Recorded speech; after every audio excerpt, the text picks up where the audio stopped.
Welcome back to our garden series where we explore different plant varieties and their unique qualities. Today we're going to be talking about the Fern Kangaroo Paw. There is no significant historical information about this fern. It is a relatively common fern that is native to eastern Australia and has been cultivated for ornamental purposes in gardens and indoor spaces. Fern Kangaroo Paw is a fern species that typically grows up to 60 centimeters in height and width. It has a long, narrow frond that are deeply lobed and have rough texture. The fronds grow in a rosette pattern and often are referred to as kangaroo paw due to their resemblance to the paw of a kangaroo.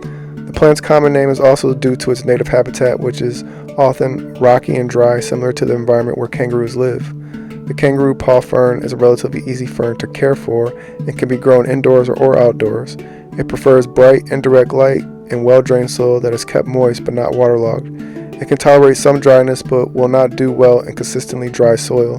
The plant also prefers humidity, so misting the fronds occasionally can help it thrive. It can be propagated by division or spores.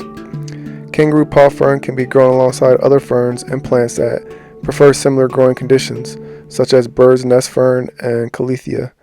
It also pairs well with plants that provide some shade and help to increase humidity, such as peace lily or prayer plant. The kangaroo paw fern is primarily grown for ornamental purposes and is commonly used in indoor plant displays or outdoor gardens.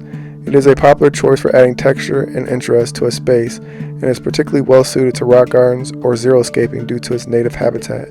The fronds can also be used in floral arrangement or as a decorative accent.